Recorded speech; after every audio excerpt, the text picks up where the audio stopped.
Mokonzi.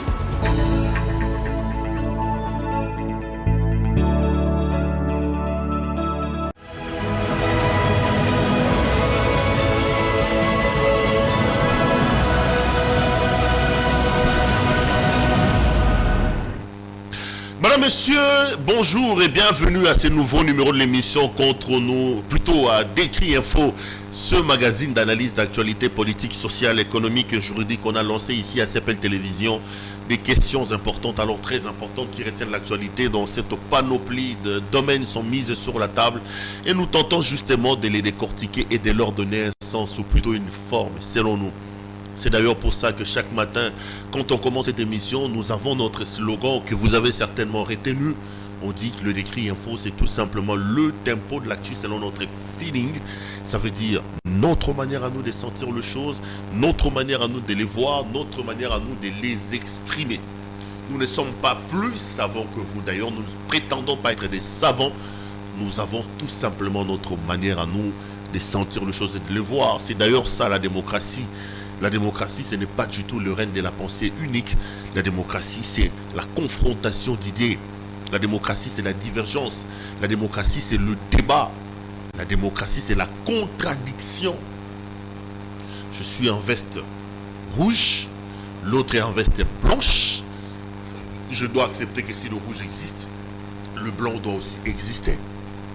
C'est ça justement la démocratie. Et ici, nous venons dans la peau d'éditorial parce que le Décrit Info est un magazine éditorialiste. Donc c'est un éditorial. Ici c'est un éditorialiste qui parle. Et en journalisme, ce n'est pas la première fois que je l'ai dit, c'est juste une répétition. Un éditorialiste est un homme qui monte au créneau, ou lui ou sa rédaction, pour donner son point de vue, donner son avis sur ce qui se passe dans sa société.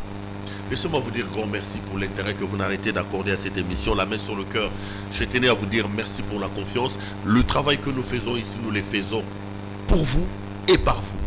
Si vous n'avez pas existé, CPL Télévision n'existerait pas. Si aujourd'hui on parle de nous à gauche et à droite, c'est parce que nous avons bénéficié de votre grâce. C'est parce que nous avons bénéficié de votre confiance. C'est parce que nous avons bénéficié de l'amour que vous nous témoignez. Merci, chers amis, pour la confiance, pour l'intérêt que vous n'arrêtez de multiplier à cette émission et à cette chaîne. Faites de même. Dites à vos amis, à vos proches, à vos membres de famille de pouvoir s'abonner s'ils ont besoin d'avoir l'information. Alors la vraie qui s'abonne ici à CPL Télévision. Merci également à nos partenaires, la boutique La Londoloise de Judith Londolé Betoko. Vous avez regardé au début de cette émission le spot publicitaire. Vous êtes un homme. Vous voulez vous habiller de manière chic extraordinaire. Veste, cravate, chaussures, chemise, sous-vêtements, cinglés, tout ce qui concerne l'habillement homme, ceinture, chaussettes. Tout ce qui concerne l'habillement homme, il n'y a qu'une seule adresse, c'est la boutique La Londoloise de Madame Judith Londolé Betoko. Et en passant, c'est d'ailleurs elle qui nous habille encore ce matin. Là, nous sommes tout en londoloise.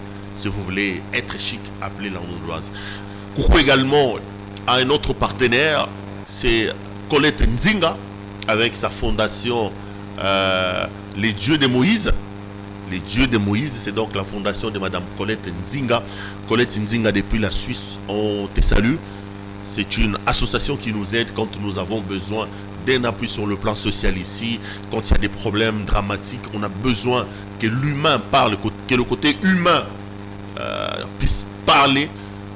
Nous faisons donc appel à cette femme au grand cœur qui n'hésite pas à venir avec sa fondation, les Dieux de Moïse, Colette Nzinga et les Dieux de Moïse Foundation.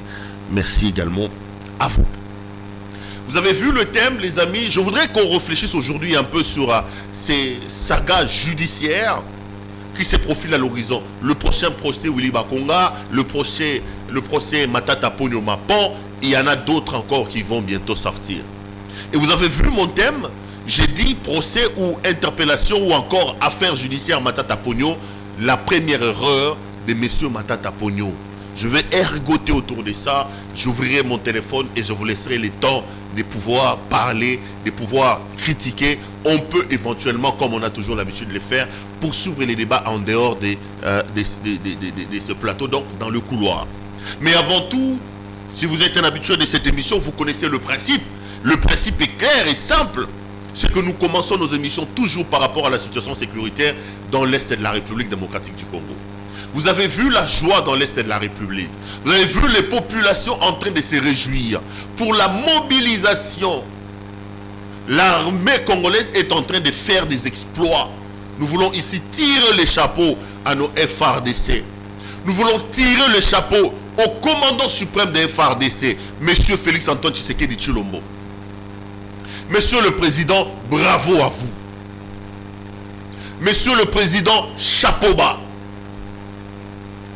Je me suis toujours réjoui depuis que l'état de siège a été lancé sur ce plateau, parce que j'ai dit, ma joie, c'est de constater que pour une fois dans ce pays, le Congo dans son ensemble est au niveau le plus élevé. La vie s'est arrêtée. La République au sommet de l'État a décidé de faire de l'affaire de l'Est de la République une affaire nationale. Le temps s'est arrêté. La terre ne tourne plus en RDC. Parce que nous tous, nous devons avoir nos regards vers l'Est de la République. J'étais en colère. Je ne comprenais pas l'insouciance dans laquelle nous étions plongés.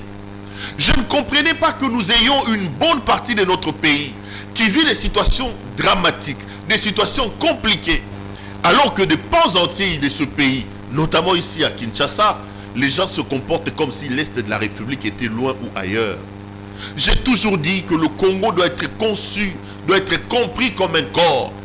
Et dans un corps humain, il n'y a pas une partie infime. Quand l'orteil est malade, la tête aussi ne tourne pas. Quand le doigt est malade, le corps va très mal. Et j'ai toujours dit que nous devons concevoir le Grand Congo comme tel, les amis. Et pour une fois, bravo à nos autorités, bravo au président de la République, parce qu'on a l'impression aujourd'hui que le temps s'est arrêté, que le Congo au niveau le plus élevé s'intéresse à la situation sécuritaire de l'Est de la République. Et mes informations annoncent que des exploits commencent déjà à être faits dans cette partie du pays. Bravo, monsieur le président. J'ai suivi ce matin une enquête sur RFI. Une enquête des médias internationaux qui reviennent sur les militaires placés dans certaines régions militaires. Certains sont accusés de crimes graves, crimes contre l'humanité. Ils bénéficient d'une certaine impunité. Je voudrais dire une chose avant de passer. Je suis totalement d'accord avec les ONG de défense des droits de l'homme. Je suis foncièrement défenseur des droits de l'homme. Mais nous devons faire attention, les amis. Ces médias internationaux et ces ONG de défense des droits de l'homme, souvent ils ont pour habitude d'intervenir quand la situation va mal. Mais lorsque les pays commencent à se battre pour tenter d'améliorer la situation, ils sont les premiers. Ils sont les premiers à venir dire autre chose. Qu'est-ce que vous voulez que M. Tshisekedi fasse à ce moment ici? Il a trouvé une armée en désorganisation comme il a trouvé avec Kabila. Ces généraux-là ont été nommés par M. Kabila. À part ces généraux-là, M. Tshisekedi n'a pas d'autres généraux. Il ne va pas inventer la roue. Il ne me prendra pas moi, Perrault Loire, aujourd'hui, pour faire de moi demain général et m'envoyer dans l'armée, quelle que soit sa bonne volonté. Calmez-vous un peu, laissez-nous un peu en paix, vous là. On était ici, ça fait une vingtaine d'années. Les gens étaient massacrés. Les gens étaient tués dans l'Est de la République. La communauté internationale est ici avec nous. La MONUSCO, parfois, elle travaille même pour l'exploitation illégale des minerais. On ne disait rien. Une semaine seulement, si c'est 3 jours. Monsieur le président de la République lance l'état de siège. Aujourd'hui, c'est des enquêtes partout. On dit qu'il a nommé de... Non, non, non, non, non. Vous étiez ici. Vous, RFI, là. Vous étiez ici, vous, ONG de défense des droits de l'homme. Les mêmes généraux nommés par Kabila étaient ici. Ces enquêtes-là n'étaient pas faites. Notre armée est en guerre. Notre armée est en guerre. Le Congo est en guerre. Notre président nous a demandé de soutenir nos forces armées. Arrêtez un peu vos papiers d'intoxication là.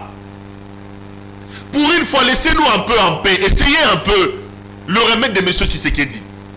Laissez-nous tenter un peu qui sur Tshisekedi a autant sous Sakimia. Monsieur vient à peine de lancer l'état de siège.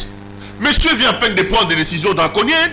Maintenant, on ressort des placards tous les projets, tous les rapports. Tel a été cité dans tel endroit, tel a été cité dans tel endroit. Je ne suis pas pour l'impunité. Mais je ne comprends pas le concours de circonstances. N'oublions pas dans quel contexte Tshisekedi a pris le pouvoir. N'oublions pas ça. Est-ce que vous pensez qu'aujourd'hui, si M. Tshisekedi lance une chasse à la sorcière au sein de nos FRDC, Akobika,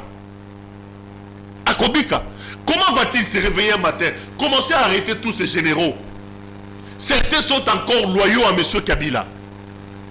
Il doit s'installer, il doit ramener la paix et la sécurité dans l'Est de la République et puis s'occuper des dossiers fâcheux. Donnons-lui le temps, donnons-lui la chance. Je ne suis pas d'accord avec ces médias internationaux des fois. Ce sont des confrères, je leur laisse le choix de faire leur travail. Mais le contexte aussi nous amène parfois à un peu d'intelligence et de responsabilité. Vous avez une armée qui se bat pour amener la paix et la sécurité dans la partie Est. Nos compatriotes meurent tous les jours là-bas, sous les yeux et à la barbe de cette communauté internationale. Ils ne foutent absolument rien. Ils nous ont installé la MONUSCO ici qui ne fait rien. Quand le président de la République, pour une fois, décide de lancer une opération, c'est là que RFI va sortir une enquête, c'est là que Reuters va écrire, c'est là que tel ONG va dire. Non, non. M. Tshisekedi a pris le pouvoir dans les conditions que vous connaissez. Il n'avait pas lancé une chasse à la sorcière au sein des FARDC. On parle bien de l'armée, les amis. En une année et 2 ans, une armée inféodée, une armée loyale à M. Kabila. Vous pensez que si Tshisekedi avait lancé l'opération d'arrêter ces généraux-là, il serait vivant aujourd'hui? Pourquoi on ne lui laisse pas le temps? Je l'ai dit et je le répète, je diverge avec M. Tshisekedi sur beaucoup de dossiers. Je ne suis pas d'accord avec lui sur beaucoup de choses. Sur beaucoup de choses. Mais sur cette question de l'Est, Botika Biso Nanu. Médias internationaux, ONG, Human Rights Watch a dit, on connaît les réalités, on sait ce qui s'est fait pour que ONG ait publié un rapport. Laissez d'abord M. Tshisekedi, commandant suprême des FARDC, en paix. Essayons d'abord son remède. Tout essayer Nanu. 20 ans durant, des milliers de Congolais sont morts. 20 ans durant, des familles entières ont été massacrées. Cet homme a décidé de lancer l'état d'urgence. Donnons la chance à ça. Est-ce qu'il a raison? Est-ce qu'il n'a pas raison? On va évaluer.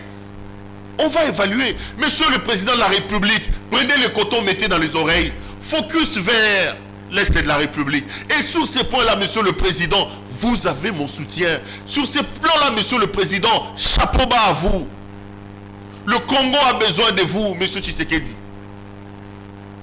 J'ai suivi les médias internationaux avec leur rapport aujourd'hui. J'étais un peu malade. Notre armée est en guerre. Notre armée n'a pas besoin d'être démobilisée en ce moment ici. Les cas de violation des droits de l'homme existent avant l'arrivée de Tshisekedi. Ces généraux ont été nommés avant Tshisekedi. Tshisekedi ne porte pas la responsabilité de ces gens-là. Mettons les choses dans leur contexte. Il prend le pouvoir. Il n'a aucune assise. Il ne pouvait pas lancer une guerre contre ces antivaleurs au sein de la FARDC. On parle de l'armée, on parle des hommes en uniforme avec armes. Il fallait lui laisser un peu le temps de s'imprégner de la situation, d'avoir le contrôle de la situation. Et il commence à me donner l'impression qu'il a pris la mesure de la situation. Il lance l'état des sièges, il lance des opérations militaires. Donnons-lui la chance, laissons le Congo un peu en paix. C'est le moment qu'eux choisissent pour publier des rapports, pour nous dire tel a violé. Non, nous ne sommes pas pour les viols, nous ne sommes pas pour les massacres, mais nous sommes aussi pour le réalisme. Le réalisme veut qu'à ce moment ici, M. Tshisekedi puisse avoir le soutien de nous tous. Nous ne lui donnons pas un chèque à blanc. Parce que nous avons d'ailleurs la chance que pour prolonger l'état d'urgence, le Parlement doit siéger pour examiner la nécessité de le prolonger. Donc on fera le bilan. On fera le bilan. Arrêtez de décourager, de désarmer nos FARDC. Messieurs les officiers supérieurs de l'armée, le haut gradé, messieurs les hommes de troupes, le Congo croit en vous. Nos compatriotes ont payé le lourd tribut de cette situation d'insécurité dans l'Est. Allez de l'avant. Battez-vous pour votre pays. Fermons un peu les oreilles à ces rapports et à ces reportages, à ces enquêtes-là. Nous reviendrons après, on va laver les laisses à la famille et on va régler le problème aux tueurs et aux gens qui ont massacré. Mais pour le moment, focus sur l'Est de la République. Voilà ce que j'avais à dire concernant la situation sécuritaire dans l'Est de la République démocratique du Congo. J'en viens à mon sujet du jour, ce pourquoi je suis venu. Les amis, vous avez vu que le procureur près la Cour constitutionnelle a écrit récemment au Sénat pour demander la levée des immunités de M. Augustin Matata Ponyo.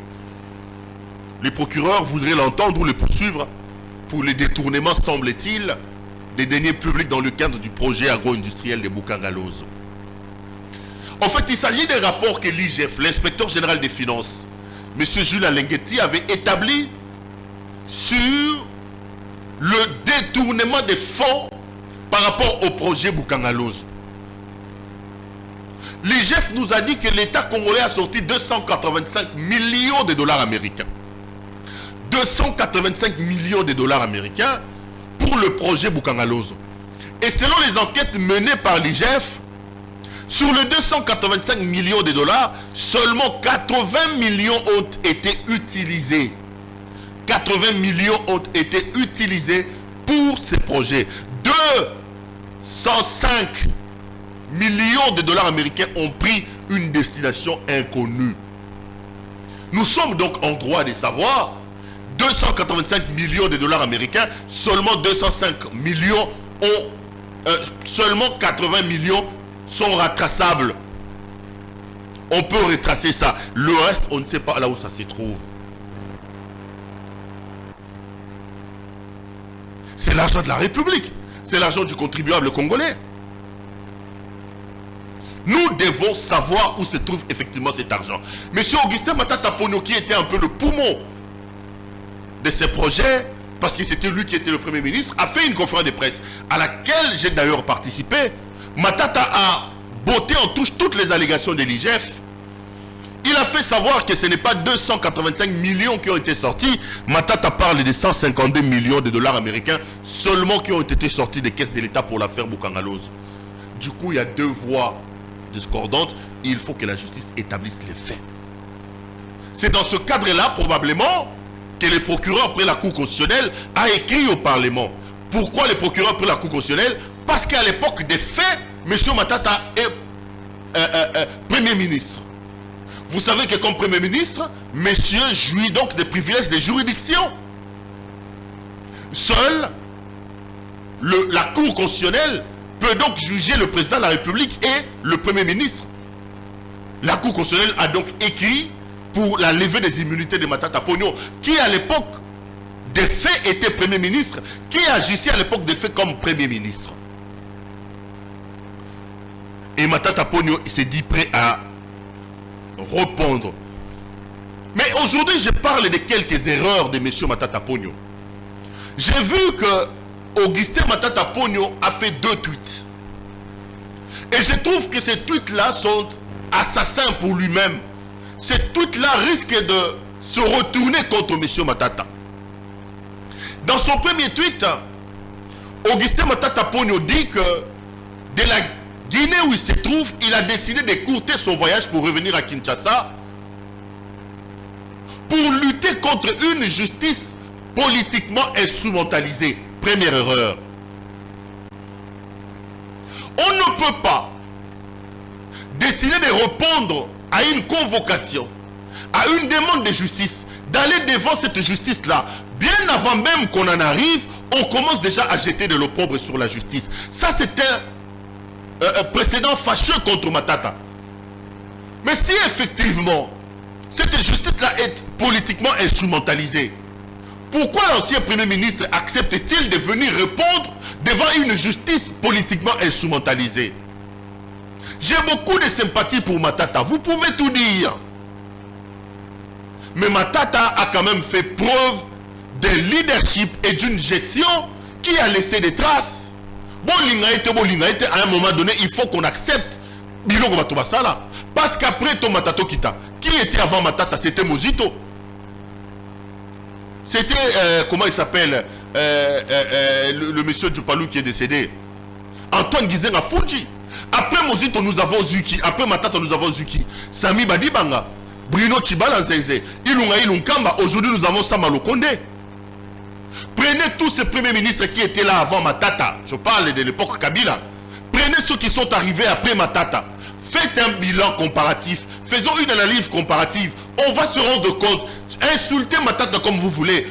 On peut dire tout ce qu'on veut de Matata. Mais Matata n'est pas comparable à Bruno Tshibala, par exemple. Matata n'est pas comparable à Ilunga Ilunkamba. Matata n'est pas comparable à Sami Badibanga. C'est le jour et la nuit. J'ai vu les gens écrire qu'il a semé Bukangalozo. Il est allé récolter les universités chez lui à Kindu. Il aurait volé. Mais attendez. Lui, si effectivement il a volé, mais il a quand même bâti avec l'argent du vol une université qui profite aux Congolais. Et les autres voleurs qui sont passés à la primature avant lui, qu'est-ce qu'ils ont fait? Parce que si la logique est celle-là, que les gens viennent à la primature pour voler, lui au moins il a volé, il a construit une université. Je ne défends pas Augustin Matata. Je place les choses dans leur contexte et je vais être vrai. On ne peut pas comparer la gestion de Matata avec Bruno Tshibala, avec Sami Badibanga, avec Ilunga Ilunkamba, avec Mozito ou avec Antoine Gizenga. Vous allez me dire, qu'est-ce que Matata a fait? Matata c'est aussi un voleur. Matata a volé, il a construit des universités. Ok. Allons dans ces postulats-là que tout ce qui passe à la primature vole. Si tel est le cas, les autres premiers ministres avant Matata aussi ont volé. Les autres premiers ministres après Matata aussi ont volé. Où ont-ils trouvé l'argent pour acheter des maisons? Qu'est-ce qu'ils ont fait de l'argent volé de la primature? Si l'hypothèse du vol peut être appliquée à tous les premiers ministres, lui au moins c'est un voleur sage, parce qu'il a volé, il a construit une université. Je condamne le vol, quelle que soit sa forme. Je reste dans les postulats que la plupart des Congolais posent. Je reviens sur ce que je disais. Lorsque Matata s'est dit prêt à se présenter devant la justice, et que lui-même, il dit qu'il est prêt à affronter une justice politiquement instrumentalisée, il se tire une balle à la jambe. Monsieur l'ancien Premier ministre, on ne fait pas ça. Il a encore fait une deuxième erreur. Il fait un deuxième tweet dans lequel il dit « Je viens d'arriver à Kinshasa pour aller me battre contre l'injustice. » C'est quoi l'injustice? C'est quoi la justice? Je pense que communicationnellement, ceux qui sont autour de M. Matata Pognon doivent l'aider à ne pas communiquer à l'image de quelqu'un qui veut jeter du discrédit, des déshonneurs à une cour, à une justice qui est appelée après à agir contre lui. C'est très dangereux. Soit on est pour la justice, soit on ne l'est pas. J'ai vu, il a dit que en Guinée où il était, beaucoup l'ont appelé pour lui dire de ne pas venir, mais il est venu pour se battre contre l'injustice. Non. Si on ne croit pas en cette justice-là, si on pense qu'on a affaire à l'injustice, il vaut mieux se soustraire à l'injustice plutôt que de venir devant la justice.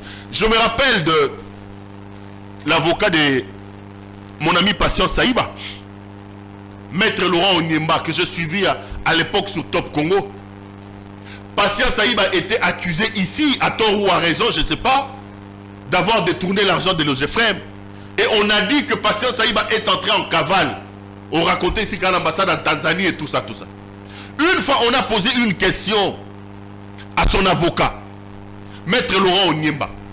On dit à Laurent Onyemba que votre client a décidé de se soustraire à la justice. Laurent a répondu comme si. C'est une réponse qui peut appeler à débattre, mais gérez-les. Il dit non, mon client ne peut pas se soustraire de la justice. Mon client a décidé de se soustraire à l'injustice.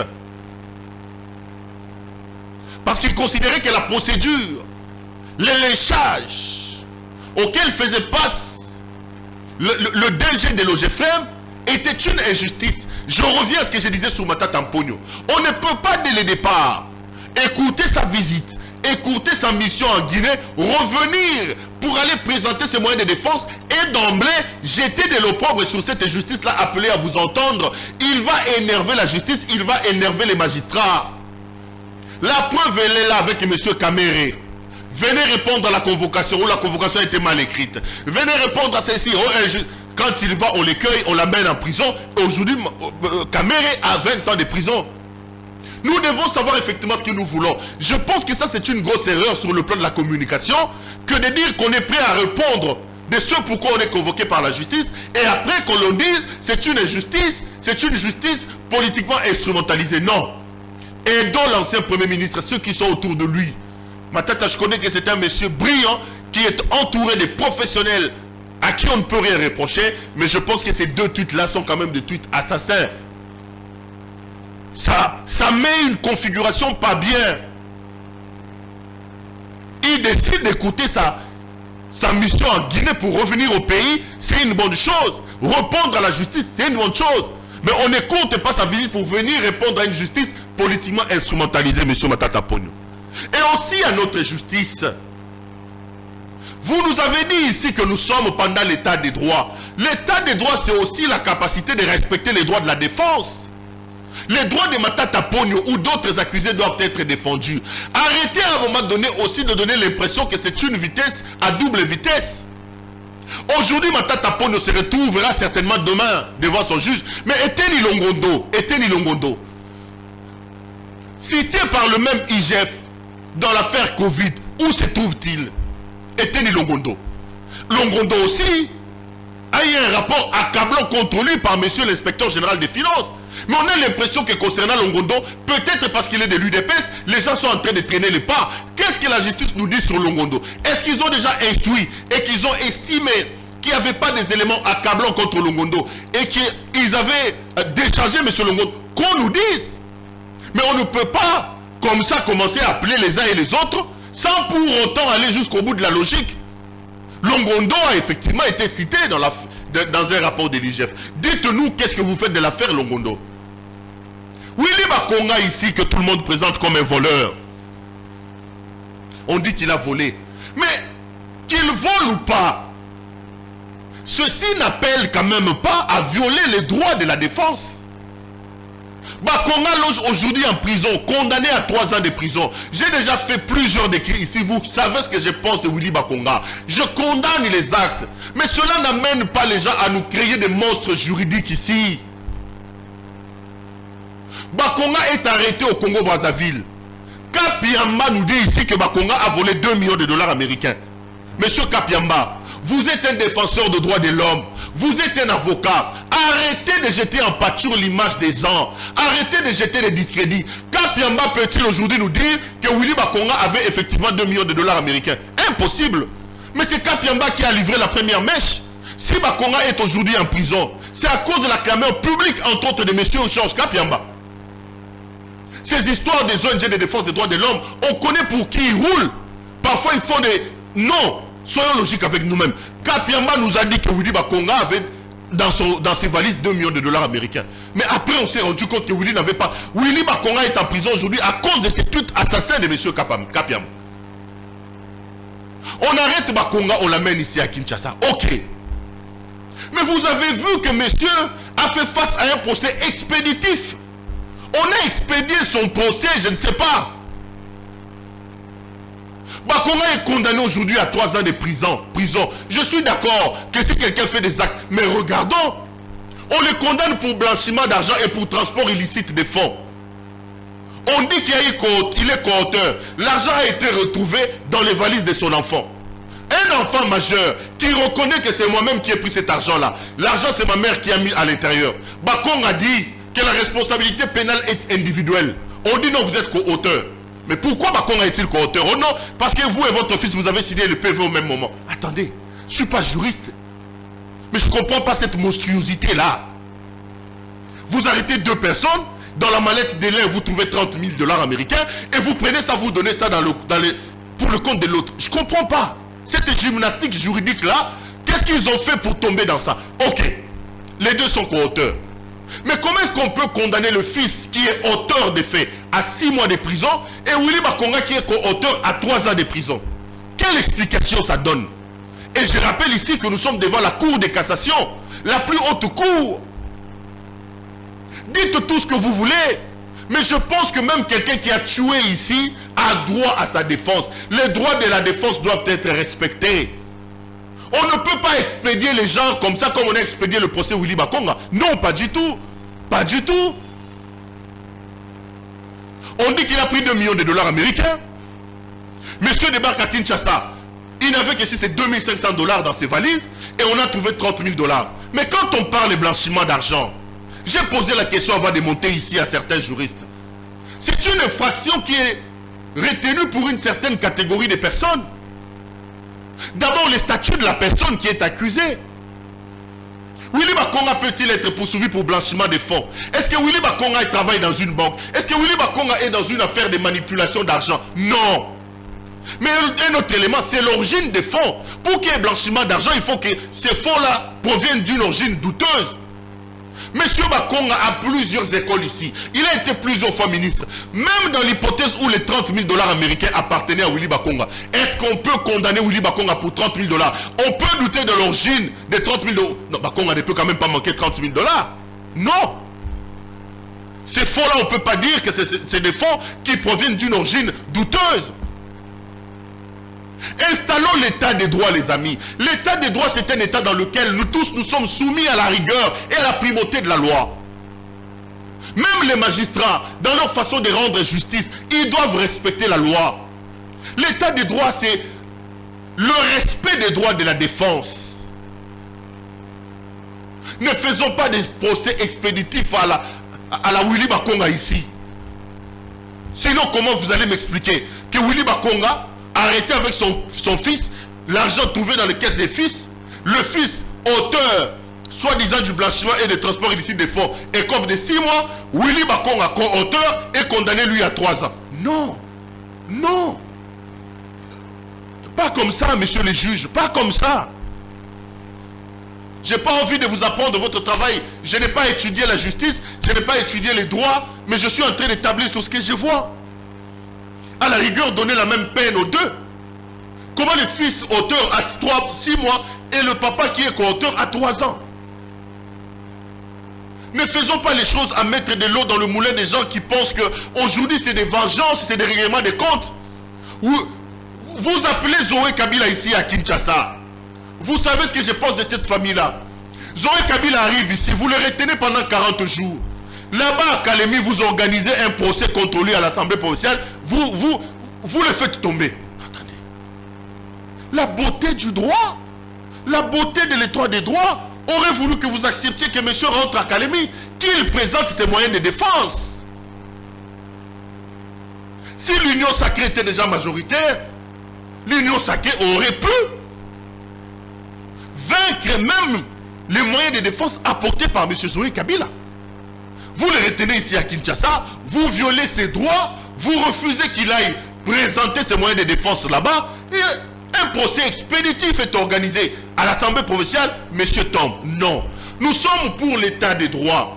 Nous sommes pour une république basée sur la redevabilité. Vous gérez la chose publique pour le compte du peuple, pour le compte du trésor public. Vos faits et agissements doivent être comptables, même après vous. Mais nous ne voulons pas que ça donne l'impression que c'est une justice à 2 vitesses. Nous ne voulons pas que ça donne l'impression que ça commence à devenir une justice comment dire, expéditif. Arrêtez tous ces voleurs qui ont détruit le pays, d'accord. Arrêtez tous ces détourneurs qui ont détruit le pays, d'accord. Ils sont nombreux. Il faut les arrêter. Si nous souffrons aujourd'hui, s'il n'y a pas l'eau, s'il n'y a pas l'électricité, c'est parce qu'eux ont mal géré notre argent. Mais en les arrêtant, nous devons respecter leurs droits. En les arrêtant, nous devons respecter les droits de la défense. Nous ne devons pas faire des choses... Non, respectons la beauté. Faisons les choses selon les règles de l'art. La République sortira grandie d'une situation comme ça, plutôt qu'en faisant des choses de manière expéditive, comme je suis en train de le voir aujourd'hui. Les amis, je crois que je suis à la 40e minute. J'ai été heureux de vous présenter cette émission. Je serai également heureux de vous retrouver demain pour un autre numéro. Portez-vous bien et restez branchés sur nos programmes. Bonsoir chez vous.